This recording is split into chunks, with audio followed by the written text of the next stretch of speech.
Yesterday, Chrysler notified nearly 800 dealerships that they will be closing their showrooms. The signage removed from what was the Mazda dealership, and while there are still a few Mazdas here in the parking lot, there isn't anybody inside to help you buy one. Dealers don't blacklist cars often. When they do, one repair wipes out every dollar they made. These are the cars they sell once, then quietly refuse to touch again. And number 10 is a Jeep that looks tough, sells fast, and costs dealers more than it ever makes them. I'm going to show you exactly which cars these are, why dealers won't restock them, and how much money you'll lose if you ignore this. Let's go. Number 10, Jeep Renegade, 2015 to 2019 models. This is the car that looks tough, but drives like it's built from spare Fiat. 500 parts, because it literally is. Here's the problem. The Renegade is based on a Fiat platform, which means Italian engineering for a car people expect to drive like a Jeep. It doesn't work. The 2.4-litre engine is weak, fuel economy is terrible at 21 miles per gallon city, and maintenance costs are through the roof. Certified mechanic Chris Pyle says these are overall very unreliable, with expensive maintenance, poor fuel mileage, and a weak engine that needs constant attention. Parts are getting harder to find as Fiat exits the US market, which means when something breaks, and it will, you're paying premium prices for components that have to be ordered. Common failures, transmission issues, electrical gremlins, suspension problems, and literally everything failing too often. Engine, trans, steering, suspension, electronics, all of it. Dealers know this. They see these come back on trade-ins and immediately wholesale them to auction, because keeping them on the lot means warranty claims and angry customers. Number 9, Dodge Journey. The Journey was Dodge's budget SUV, and budget is doing a lot of heavy lifting in that sentence.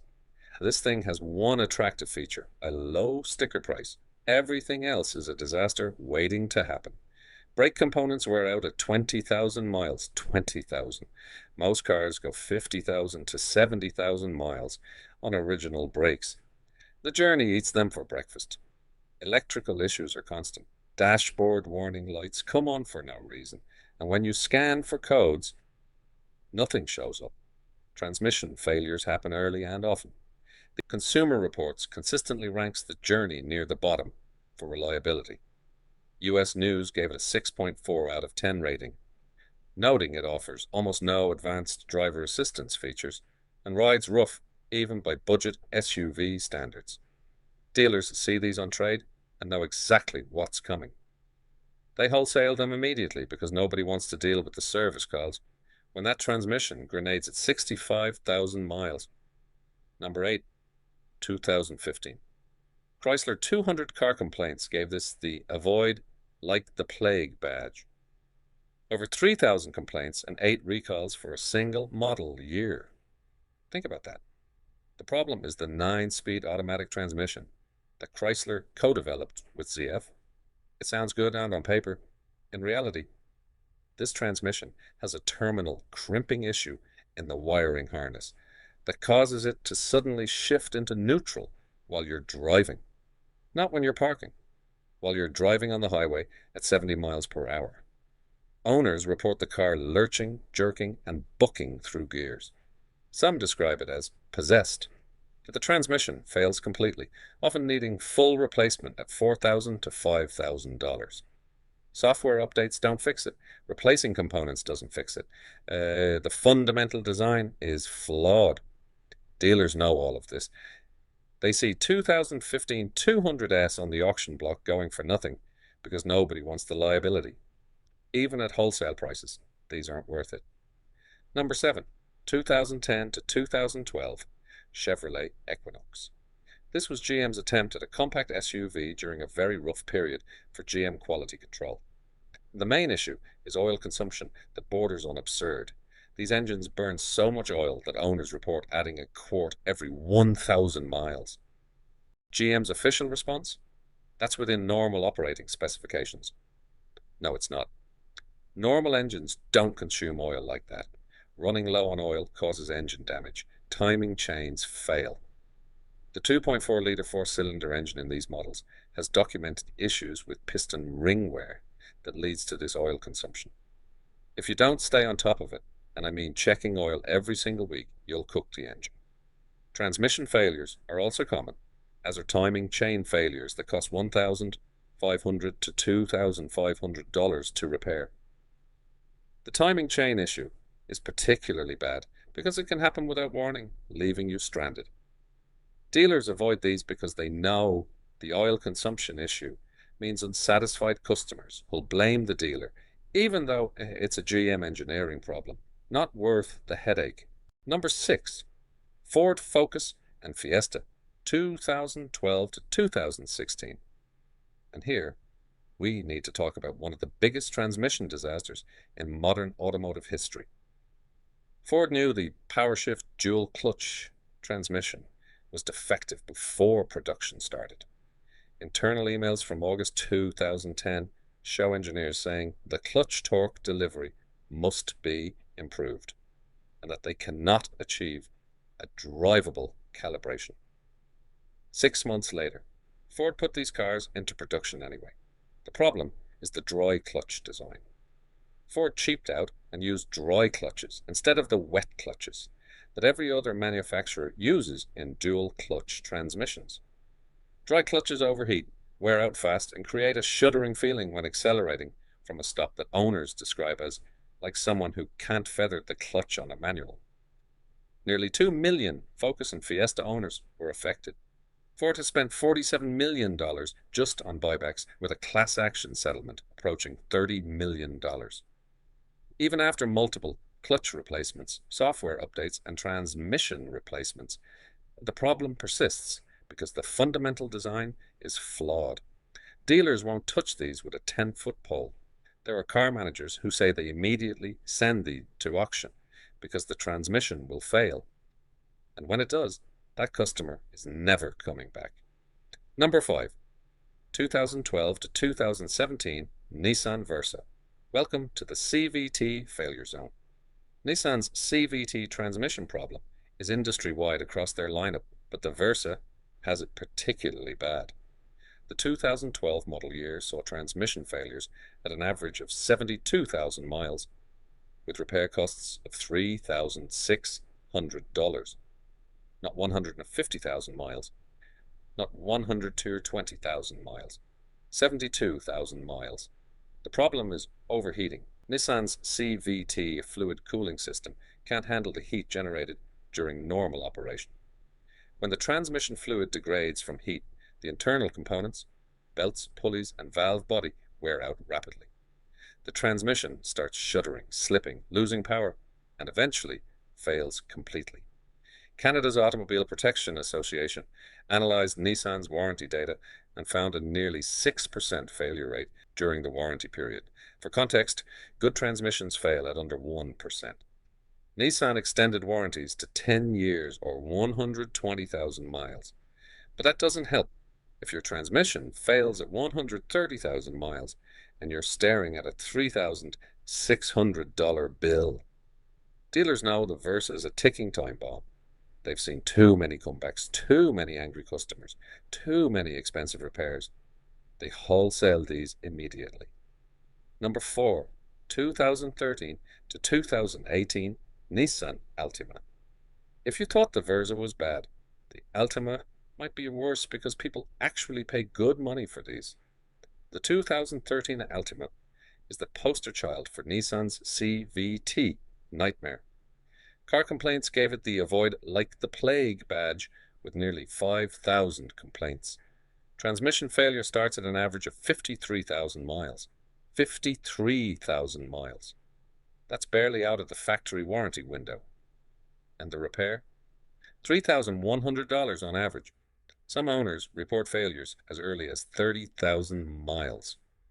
That's a car you're still making payments on when the transmission self-destructs. The symptoms are always the same: shuddering during acceleration, loss of power, hesitation, and then complete failure. Nissan's fix: replace the transmission. Same CVT design. Same problem 6 months later. Here's what makes this particularly bad. Nissan sold millions of these. There are Altimas everywhere, but dealers won't restock them because they know what happens next. Customer buys it, transmission fails 3 months later. Customer blames the dealer. Dealer eats the cost of the repair to save their reputation. Number 3, 2014 to 2016 Nissan Rogue. This is America's best-selling SUV that dealers secretly hate.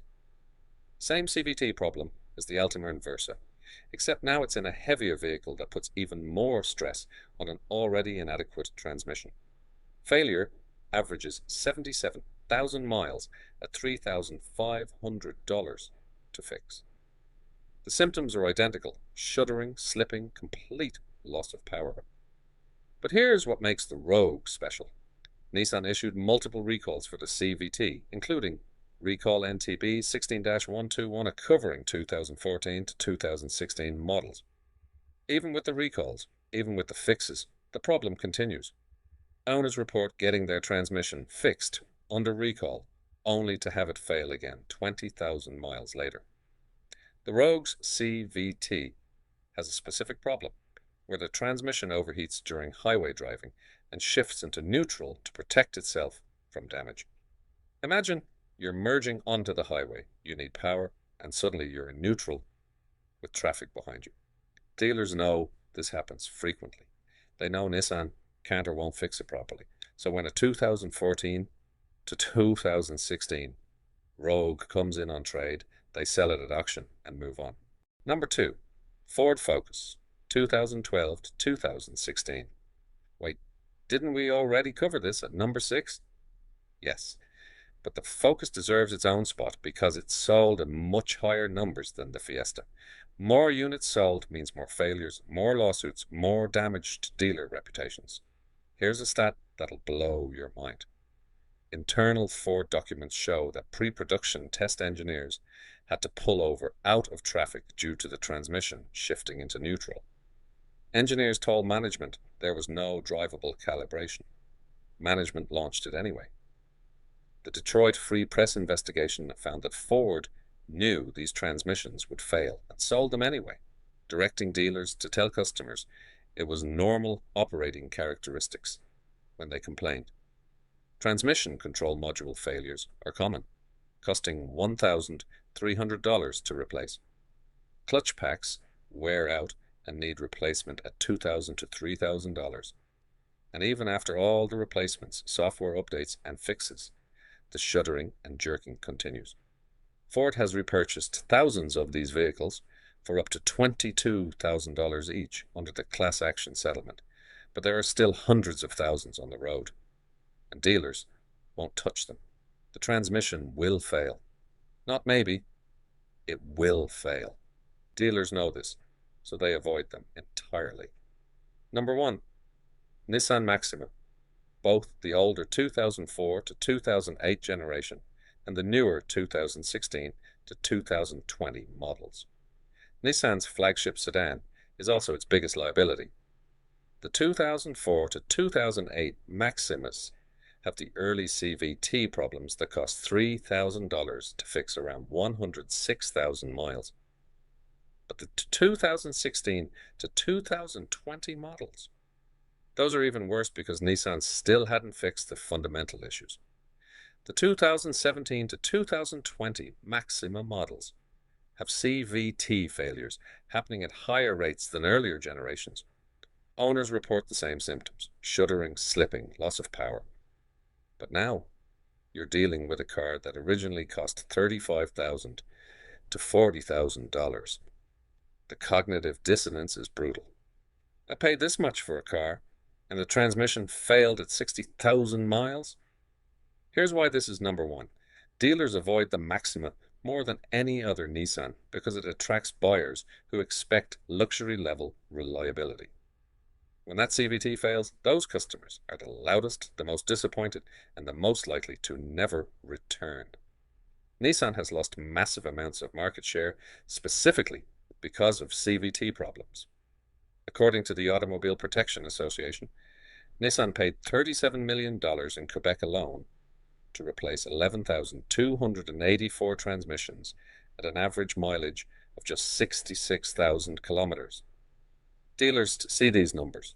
They know every Maxima from these years is a potential lawsuit waiting to happen, so they don't stock them. So here's what you need to understand. These aren't just cars with problems. These are cars with design flaws so catastrophic that the people who sell cars for a living won't sell them twice. If you're shopping used and you see any of these cars, run, check the VIN, check the transmission type, and if it matches what we talked about today, walk away. Don't let a cheap price fool you into buying someone else's nightmare. And if you already own one of these, get rid of it while it's still running. The repair bill is coming, and it's not small. If this saved you from a terrible decision, hit that like button and subscribe. Drop a comment with which car you're avoiding now. Thanks for watching, and stay smart out there.